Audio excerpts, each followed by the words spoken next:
आज आपण मुरुड या ठिकाणी शिवसेना उभाटा यांच्या सर्व कार्यकर्त्यांशी संवाद साधणार आहोत आणि जिल्हा परिषद पंचायत समिती या ठिकाणी निवडणुकीचं बिगुल वाजलेलं आहे आणि सर्व शिवसैनिक या ठिकाणी आपल्याला अतिशय तयारीनिशी दिसत आहेत. आपण त्यांना विचारूयात. आपल्यासोबत या शिवसेना उभाटा गटाचे आपल्या गावचे BN डोंगरे जे या पॅनल प्रमुख म्हणून या ठिकाणी आपल्याला मार्गदर्शन करतील. आपण त्यांना विचारूयात त्यांच्या पक्षाचं विजन काय आहे आणि आता ही निवडणुकीचं बिगुल वाजलेलं आहे BN आणि आपल्या गावची एकंदरीत परिस्थिती पाहता आपल्याला यावर काय सांगावं असं वाटतं? सर्वप्रथम सर्वांना जय महाराष्ट्र.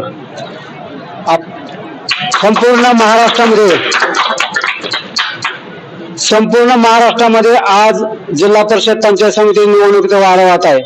त्याचाच एक भाग म्हणून मुरुड जिल्हा परिषद व पंचायत समिती या संदर्भात शिवसेना उद्धव बाळासाहेब ठाकरे या पक्षाच्या वतीनं आम्ही सर्व ताकदीनिशी या मुरुड जिल्हा परिषद सर्कलमध्ये उतरलो. आमचे जिल्हा परिषदेचे उमेदवार पूनम सचिन गोरे व पंचायत समितीचे दुसरे उमेदवार मुरुड गटातले प्रशांत महादेव शितोळे हे दोन कर्तव्यदक्ष आणि शिवसैनिक.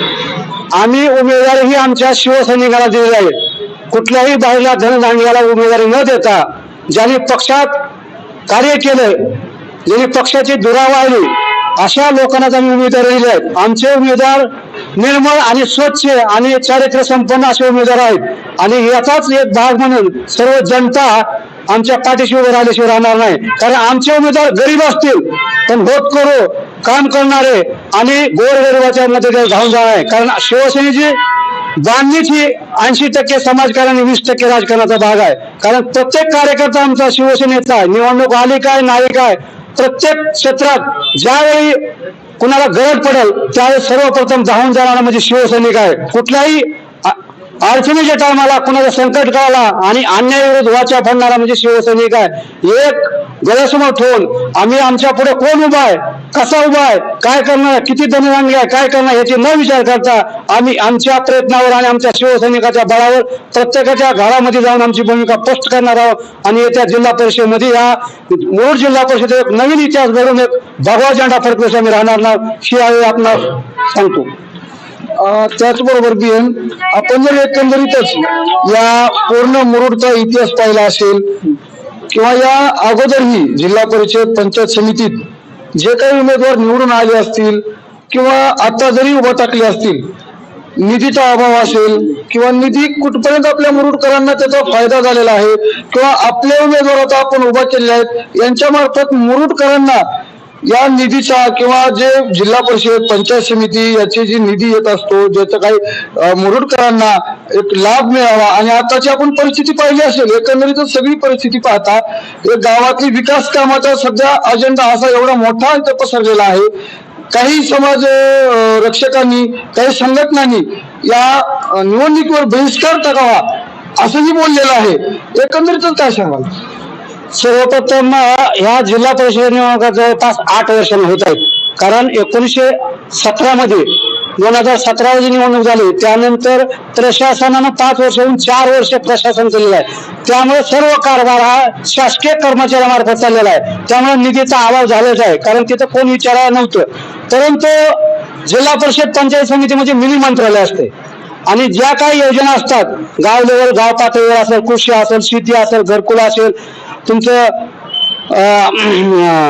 पाणी पुरवठ्याच्या योजना असतील, रस्ते असतील, या अनेक ज्या योजना बारीक बारीक छोट्या मोठ्या योजना असतात ही जिल्हा परिषद पंचायत समितीमार्फत वापरल्या जातात.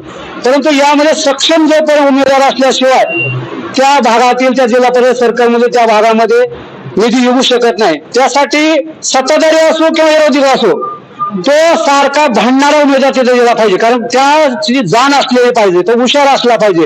आज माझे उमेदवार जरी असे असले तर त्या उमेदवाराच्या पाठीमागे मी खंबीरपणे उभा आहे. कारण मी ज्या काही योजना आहे त्या उमेदवाराला पाठीशी लागून त्या जिल्हा परिषद म्हणून या गावासाठी जे का अनेक आपल्या गावात बरेच आता रस्त्याचे प्रॉब्लेम आहेत. सध्या रस्त्यामुळे तुम्ही जे विषय काढला की की निवडणुकीवर बहिष्कार संघर्ष समिती निवडणुकीवर बहिष्कार टाकण्याचा विषय काढलाय. तो एक माध्यम आहे की सरकारला जाग करण्याचं. बहिष्कार टाकणे म्हणजे काय कुठेतरी कुठल्या तरी संविधानाला विरोध करणे हा असा नसून एक प्रशासन झोपलेलं आहे. त्या प्रशासनाला जागा करण्यासाठी कुठल्या तरी माध्यम लोकशाहीमध्ये डॉक्टर बाबासाहेब आंबेडकरांनी आपल्याला एक हत्यार दिलेलं आहे. जर सरळ मार्गाने होत नसेल तर आंदोलन करा आणि संघर्ष करा, लढा आणि आपल्याला जे पाहिजे ते मिळवून घ्या. ही लोकशाहीची खरी व्याख्या आहे. कारण लोकशाहीमध्ये प्रत्येकाला एकच मत आहे, अदानी न करू आणि अंबानी न करू. तसंच गोरगरीब जनतेने त्याला एकच मत आहे. जे कामं करत नाहीत राजाला रंग आणि गरीबाला राजा करण्याची ताकद फक्त लोकशाहीमध्ये आहे. आणि लोकशाहीचा गाभा आहे. आपलं मतदान म्हणजे लोकशाहीचा गाभा आहे. परंतु आजकाल लोकशाही ही विकली गेलेली आहे असं म्हणलं तर काय हरकत नाही. कारण प्रत्येक लोकशाही मतदानाच्या वेळी लोक मला किती पैसे मिळतील, माझं काम 5 वर्षात काय होईल का नाही का हा विचार करीत नाहीत. परंतु बाबासाहेबांनी दिलेला जो अधिकार आहे तो आपण विकतो. ही मतदान प्रक्रिया नसून मत विक्री केंद्र चालू झाले आता लोकांचे. कारण काय व्हायला लोकाला अपेक्षा लागून गेले की कोण किती पैसे देतो, कोण 1000 देतो, कोण 2000 देतो. परंतु माझे कोणचे मत आहे की प्रत्येक मतदाराला माझी एक विनंती आहे, आपण कुणाच्याही पैशाला लालची होऊ नका आणि आपण निर्भयपणानं आपल्याला जो उमेदवार आवडतो त्या उमेदवाराला विनामूल्य मतदान करा. त्याच्याशिवाय तो काम करू शकणार नाही. आज निवडणुकीमध्ये जर आपल्याला निवडून यायला जर 10 लाख रुपये लागले तर सर्वसामान्य जनतेची कामं काय करणार आहे? ती पैसाच कमी मिळणार. कारण सध्या सत्ताधाऱ्याचं काय झालं, सत्तेतून पैसा आणि पैशातून सत्ता हे जे गणित चाललेलं आहे महाराष्ट्राचं, ती महाराष्ट्र आपण बिहारला सुद्धा लाजूला असं झालं आहे. कारण प्रत्येक आताच बघितलं तुम्ही नगरपालिका आणि महानगरपालिका निवडणुका एका मताला 15-15 हजार रुपये. ही काय लोकशाहीची चेष्टा आहे का थट्टा आहे? म्हणजे जे आपल्याला मूलभूत अधिकार मिळाला त्या मूलभूत अधिकार आपण विकतोय आणि आपल्या गरिबीचा फायदा घेतात ही लोकशाही मोठे लोक निवडणुकीला उभा राहणारे. म्हणून मी माझ्या सर्वसामान्य मतदार बंधू भगिनीला म्हणणार आहे की आपण अनमोल आपलं मत कोणालाही विक्री करू नका आणि आपल्या सुजान बुद्धीनं आपल्याला बाबासाहेबांनी दिलेला जो अधिकार आहे तो योग्य ठिकाणी वापरा आणि चांगला आणि गोरगरीब जो काम करणार आहे अशा उमेदवाराला निवडून द्या. असे आमचे गोरगरीब उमेदवार आहेत. आमच्या उमेदवारापाशी पैसा नाही, आम्ही पैसा देणार नाही, परंतु तुमच्या कामाला रात्रीला हक्काला जागा होऊन जे काय तुमच्या अडीअडचणी असतील किंवा ज्या काय जिल्हा परिषद सुधारणा असतील त्या सुधारणा कशा आम्ही सदैव त्या बुरुडकराच्या पाठीशी खंबीरपणे उभं राहू. एवढीच तुम सर्वांच्या प्रसंगी आपल्याला एक गवाही देतो. कारण माझे उमेदवार नौके जरी असले तरी पण निष्कलंक आहेत.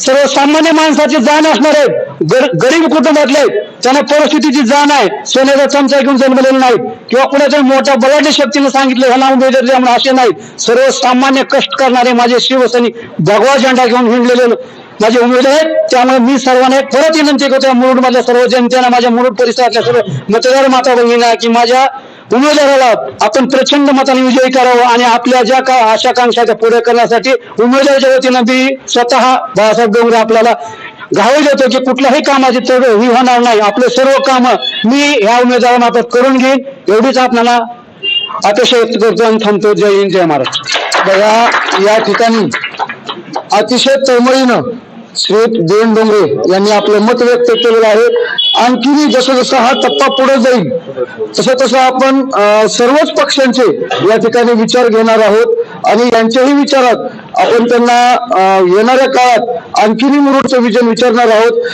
तुर्तास आता एवढेच, कारण आता हा जो काळ आहे हा जिल्हा परिषद पंचायत समिती या निवडणुकीचा काळ आहे. या मुरुडमध्ये जे काही प्रश्न उद्भवलेले आहेत आणि ज्या संघर्ष समितीने मतदानावर बहिष्कार टाकण्याचा जो निर्धार व्यक्त केला होता यावरही आपण चर्चा करणार आहोत.